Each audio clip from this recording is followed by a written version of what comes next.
Hello friends, welcome to this new video on our daily series vocabulary for SSC CGL। और आज का root word है logy. तो चलिए देखते हैं लॉजी का क्या मीनिंग होता है।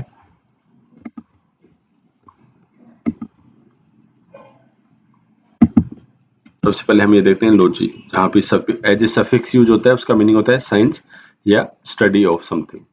तो हिंदी में इसका मीनिंग होता है विज्ञान या किसी चीज का अध्ययन। तो चलिए देखते हैं इससे क्या क्या रूट वर्ड्स बन सकते हैं। जो सबसे पहला रूट वर्ड है जो इसे बन सकता है वो है बायोलॉजी। बायोलॉजी को अपन कैसे ब्रेक कर सकते हैं? बायोलॉजी को अपन कर सकते हैं बायो एंड बायो, जिसका मीनिंग होता है लिविंग बीइंग्स। साथ ही हम लॉजी का मीनिंग हमें ऑलरेडी पता ही है कि लॉजी क्या होता है, साइंस ऑफ समथिंग। तो बायोलॉजी का मीनिंग क्या हो जाएगा? The study of living beings. Hindi में इसको बोलेंगे जीव विज्ञान, बायोलॉजी।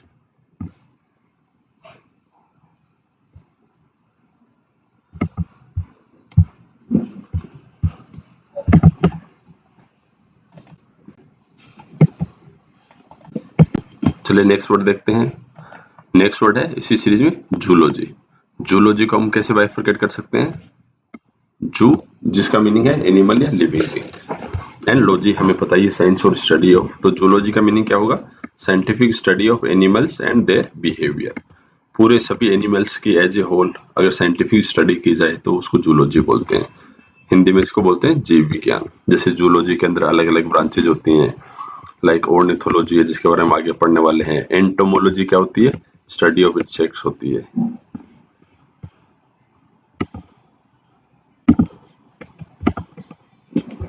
नेक्स्ट बहुत ही इंटरेस्टिंग वर्ड है एंथ्रोपोलॉजी। एंथ्रोपोलॉजी वर्ड न्यूज में काफी रहता है। एंथ्रोपोलॉजी का रूट वर्ड है एंथ्रोपो। एंथ्रोपो का क्या मीनिंग होता है? Related to human beings, and logy means science. So anthropology का क्या मीनिंग रहेगा? The study of human beings. So study of human beings as a whole की कैसे ह्यूमन स्टार्टिंग में एप से डाइवर्ज हुए, फिर कौन सी अलग अलग स्पीसीज थी, उनसे प्रोग्रेस होते हुए फाइनली ह्यूमन बीइंग्स बने। तो इसको हिंदी में बोलते हैं नर विज्ञान। एंथ्रोपो रूट वर्ड से कई सारे इंटरेस्टिंग वर्ड्स भी बनते हैं, जैसे एंथ्रोपोसीन है। तो अगर आप जानते हो एंथ्रोपोसीन का क्या मीनिंग है, या फिर अपन बोलते हैं कि जो नेक्स्ट आइस एज आने वाली है वो एंथ्रोपो इन्फ्लुएंस्ड होगी, मतलब ह्यूमंस द्वारा इंड्यूस्ड होगी। तो उसका क्या? तो एंथ्रोपो रूट वर्ड आपको याद रखना बहुत ही जरूरी है।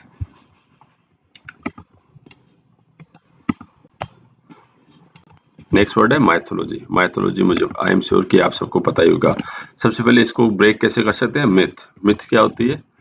इंग्लिश में अगर इसको देखें तो होती है ट्रेडिशनल स्टोरी। कोई भी एक ऐसी स्टोरी जिसको रिलीजन से अपन रिलेट कर सकते हैं, या हो सकता है वो और भी रिलीजन से रिलेटेड भी नहीं हो, बट उस स्टोरी का उद्देश्य क्या होता है कि कोई ना कोई मोरल अपने को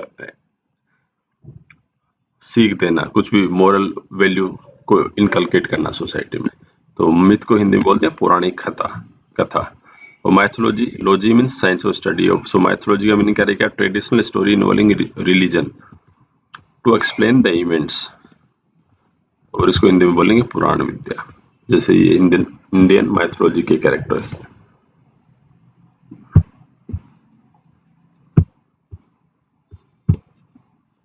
नेक्स्ट वर्ड है इसी सीरीज में एस्ट्रोलॉजी।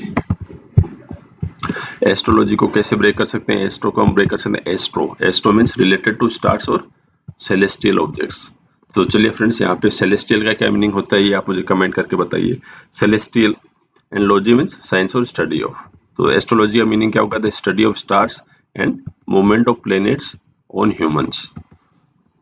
हिंदी में इसको बोलते हैं ज्योतिष शास्त्र। ज्योतिष शास्त्र में क्या किया जाता है कि कैसे तारों और बाकी ग्रहों की स्थिति का, उनके मूवमेंट का ह्यूमन लाइफ पे क्या फर्क पड़ता है, उसको हम बोलते हैं एस्ट्रोलॉजी।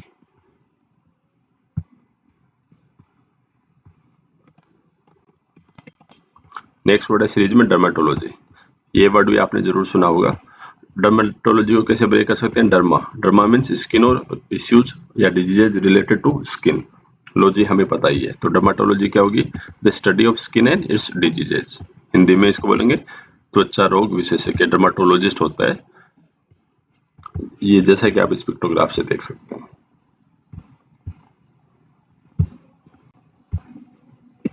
नेक्स्ट वर्ड है इसी सीरीज में एटिमोलॉजी। तो चलिए फ्रेंड्स, ये बहुत ही इंटरेस्टिंग वर्ड है। एटिमोलॉजी को कैसे ब्रेक कर सकते हैं? एटिमन, एटिमन का मीनिंग क्या होता है? Related to the origin of word. कोई भी एक शब्द की उत्पत्ति कैसे हुई उसको एटिमन बोलते हैं। और लॉजी मीन साइंस और स्टडी ऑफ समथिंग। तो एटिमोलॉजी का क्या मीनिंग होगा? Study of origin and history of words. शब्दों की उत्पत्ति और उनके इतिहास का अध्ययन को एटिमोलॉजी बोलते हैं।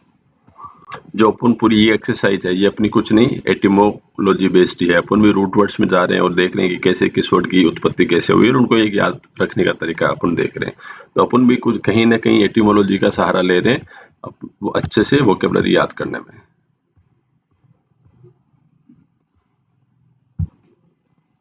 नेक्स्ट वर्ड है सीरीज में जियोलॉजी। जियोलॉजी को अपन ब्रेक कर सकते हैं। Geo which is related to earth. Earth से रिलेटेड कोई चीज होता है वहां जियो, वहां वर्ड आता है। जैसे जियोग्राफी में भी अपन ने देखा था। लॉजी मीन साइंस और स्टडी ऑफ। तो जियोलॉजी क्या होता है? Study of earth formation and its structure. Geography में हम सब कुछ पढ़ते हैं कि जैसे अर्थ से ऊपर का एटमॉस्फेयर है तो उसके बारे में भी पढ़ते हैं, विंड सिस्टम के बारे में पढ़ते हैं। बट जियोलॉजी में जो अर्थ का फॉर्मेशन है, स्ट्रक्चर है, उसके रॉक्स का क्या स्ट्रक्चर है, सैंड का क्या स्ट्रक्चर है, उसके बारे में हम फोकस करते हैं। और हिंदी में इसको बोलते हैं भूविज्ञान। जैसे कि आप इस पिक्टोग्राफ से देख सकते हैं।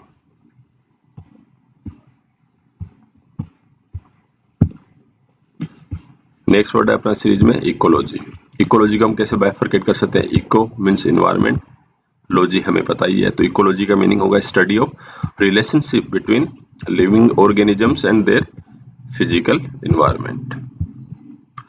अगर एक लिविंग ऑर्गेनिज्म है वो दूसरे लिविंग ऑर्गेनिज्म के साथ उसकी क्या रिलेशनशिप है और सभी लिविंग ऑर्गेनिजम्स की उनके एनवायरनमेंट के साथ क्या रिलेशनशिप है, इसको हम इकोलॉजी बोलते हैं। हिंदी में इसका मीनिंग देखें तो इसको बोलते हैं पारिस्थितिकी। आपने अक्सर बुक्स देखी होगी जिसमें ये जो टाइटल रहता है कि इंग्लिश में जो उसका हेडिंग रहेगा वो रहेगा इन्वायरमेंट एंड इकोलॉजी और हिंदी में रहेगा पर्यावरण एंड पारिस्थितिकी। जैसा कि आप इस पिक्टोग्राफ से देखते हैं कि एक लिविंग ट्री है, वो एनर्जी सन से प्राप्त कर रहा है, फिर उसको ये जो कैटरपिलर खा रहे हैं, बर्ड्स खा रहे हैं, तो इनकी आपस की जो ये फूड वेब बन रही है, फूड चेन बन रही है, ये सब हम इकोलॉजी में स्टडी करते हैं।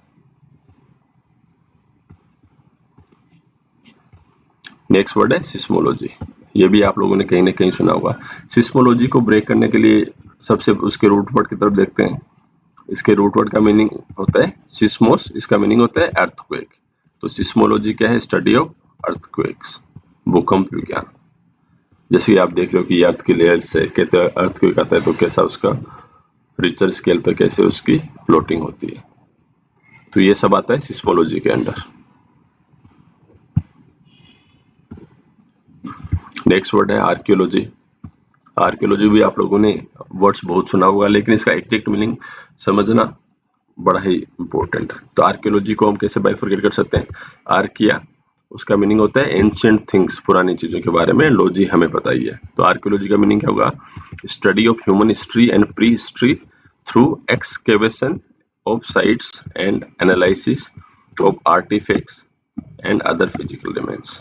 तो ये चलिए बहुत लंबा चौड़ा मीनिंग है, इसको थोड़ा डीप में देखते हैं। Study of human history, history हमें पता ही है, एंड प्री हिस्ट्री। तो प्री हिस्ट्री क्या होती है फ्रेंड्स? हिस्ट्री को हम 3 पार्ट्स में डिवाइड करते हैं। पहला है history, pre history and proto history. तो हिस्ट्री हम उस पीरियड को बोलते हैं जिसके अपने पास रिटर्न रिकॉर्ड्स अवेलेबल है। जैसे मुगल पीरियड है तो उसके रिटर्न रिकॉर्ड्स अपने पास अवेलेबल है, तो हम जान सकते हैं कि मुगल टाइम में प्रशासन कैसा हुआ करता था, धर्म की क्या स्थिति थी, लोगों की क्या स्थिति थी।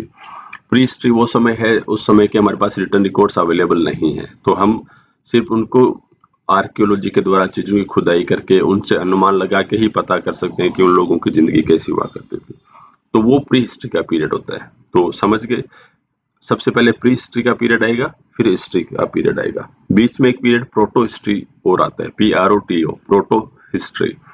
प्रोटो हिस्ट्री फ्रेंड्स वो पीरियड है जब उस टाइम के रिटर्न रिकॉर्ड्स अपने पास अवेलेबल हैं बट वो अभी डिसाइफर नहीं हुए हैं, उनको अभी तक समझा नहीं गया है। For example Indus Valley civilisation, Sindhu घाटी सभ्यता, उसके हमारे पास रिटर्न रिकॉर्ड्स अवेलेबल तो हैं इंडस स्क्रिप्ट अपने पास है लेकिन उसको हम समझ नहीं पाए, तो ऐसे पीरियड को हम बोलते हैं प्रोटो हिस्ट्री। हिंदी में देखा जाए तो इसको बोलते हैं पुरातत्व विज्ञान।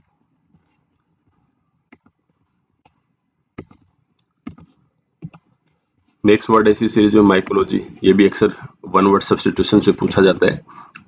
हमें बस इतना ही करना है कि माइको का मीनिंग याद करना है। माइको का मीनिंग होता है फंगस, दैट्स इट।